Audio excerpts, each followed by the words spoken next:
Hello friends, wealth plus में आपका स्वागत है। सबसे पहले हम कट का प्रयोग करना सीखेंगे। कट के प्रयोग के लिए आप पहले टेक्स्ट को सिलेक्ट करें। सिलेक्ट हम माउस या कीबोर्ड जिसके साथ चाहें उसके साथ कर सकते हैं। सिलेक्ट करने के पश्चात आप कट पे क्लिक करें। जो वर्ड आपने सिलेक्ट किया था वो वर्ड वहाँ से हट गया है। अब जहाँ आप उस वर्ड को रखना चाहते हैं वहाँ क्लिक करें। उसके पश्चात पेस्ट पे क्लिक करें। टेक्स्ट जो है वो पहले नंबर से हटके आखिरी वाले नंबर पे उपलब्ध हो गया है। इसका अर्थ ये हुआ कि अगर आप किसी टेक्स्ट को मूव करना चाहते हैं, एक जगह से दूसरी जगह प्लेस करना चाहते हैं, तो आप इसका प्रयोग कर सकते हैं। नेक्स्ट आपका बटन है कॉपी। कॉपी कमांड डुप्लीकेट बनाने के लिए प्रयोग करते हैं। आप जो टेक्स्ट आप चाहते हैं दोबारा आपके पास उपलब्ध हो जाए, उस टेक्स्ट को सिलेक्ट करें, कॉपी बटन पे क्लिक करें। अब जहां आप कॉपीज रखना चाहते हैं वहां क्लिक करें और पेस्ट बटन पे क्लिक करें। आप देखेंगे जो आपने एरिया सेलेक्ट किया था या जो टेक्स्ट आपने सेलेक्ट किया था वैसा आपके पास कॉपी में यानी कि डुप्लीकेट टेक्स्ट उपलब्ध हो गया है। नेक्स्ट बटन है फॉर्मेट पेंटर का। इस कमांड का प्रयोग आप एक टेक्स्ट की फॉर्मेटिंग को दूसरे टेक्स्ट की फॉर्मेटिंग पे लाने के लिए कर सकते हैं। उदाहरण के लिए वर्ड पे मैं क्लिक करता हूँ, फॉर्मेट पेंटर पे क्लिक करता हूँ। इसके पश्चात मैं एक्सेस पे क्लिक कर देता हूँ। मुझे ये सिलेक्ट करना पड़ेगा। जैसे सिलेक्ट करता हूँ वर्ड की जो फॉर्मेटिंग थी वो सारी की सारी एक्सेस वाले बड़े अवेलेबल हो गई है। दोबारा आप चेक करें, वर्ड को सिलेक्ट किया हमने, फॉर्मेट पेंटर पे क्लिक किया, जिस जगह उस टेक्स्ट की फॉर्मेटिंग चाहिए या जिस टेक्स्ट पे फॉर्मेटिंग चाहिए उस टेक्स्ट को हमने सिलेक्ट कर लिया। नेक्स्ट सेक्शन जो हमारे पास अवेलेबल है वो है पैराग्राफ सेक्शन। पैराग्राफ सेक्शन में हमारे पास काफ़ी सारी कमांड्स अवेलेबल हैं। सबसे पहले हम बुलेट्स कमांड्स की जानकारी लेंगे।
जो टेक्स्ट आपका सीक्वेंस में लगा हुआ है, सीरियल में लगा हुआ है, अगर आप चाहें तो उसके आगे बुलेट्स यानी कि बिंदु लगा सकते हैं। इसके लिए आप टेक्स्ट को सिलेक्ट करें और टेक्स्ट सेलेक्ट करने के पश्चात आप बुलेट्स पे क्लिक कर दें। आप देखेंगे कि जो एरिया या जो टेक्स्ट आपने सिलेक्ट किया था उसके आगे बुलेट्स अवेलेबल हो गई हैं। आप चाहें तो उनको हटा सकते हैं। वहीं पे अगर आप दोबारा क्लिक करेंगे तो ये चले जाएंगे। इसके साइड पे जो ड्रॉप डाउन बॉक्स है, आप यहाँ से अलग तरह के बिंदु या अलग तरह के बुलेट्स ले सकते हैं।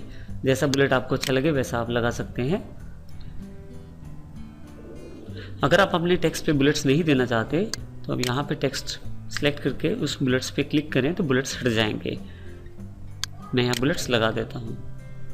इसी तरह से अगर मैं अपने टेक्स्ट के आगे नंबरिंग चाहता हूँ तो मैं वो टेक्स्ट एरिया सेलेक्ट कर लूँगा और नंबरिंग वाले बटन पे क्लिक करूँगा।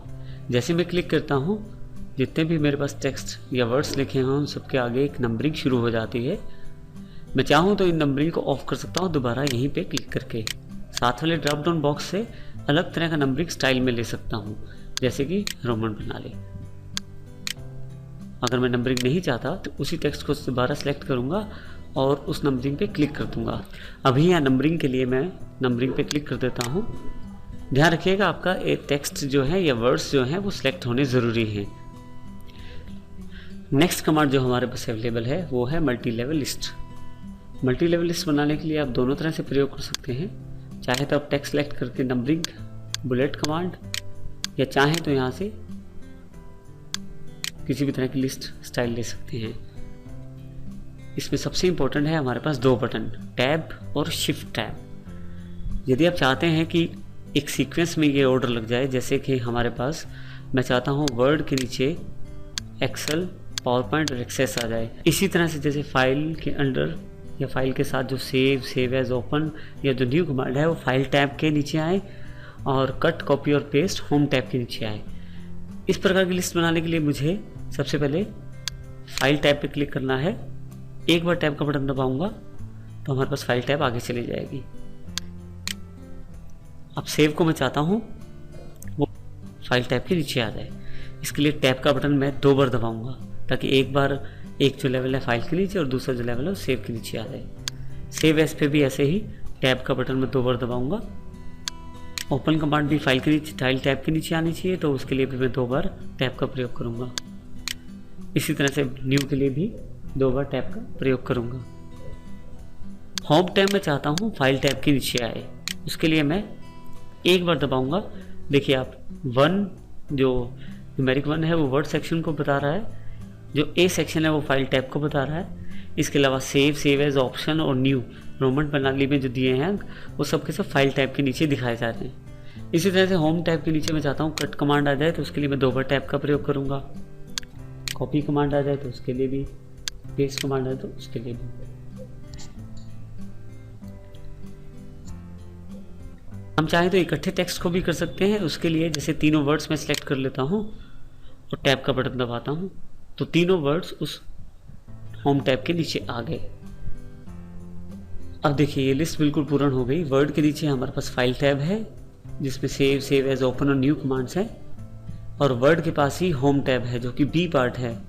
आप चाहें तो इस तरह से इसमें सुविधापूर्ण तरीके से ऑर्डर में लगा सकते हैं। इसके पश्चात अगर आप चाहें तो लिस्ट का स्टाइल भी चेंज कर सकते हैं। आप लिस्ट को सिलेक्ट करिए। मल्टी लेवल लिस्ट पे काफ़ी सारे स्टाइल्स आपके पास अवेलेबल हैं। जैसा स्टाइल आप क्लिक करेंगे वैसा स्टाइल वो अवेलेबल कर देगा।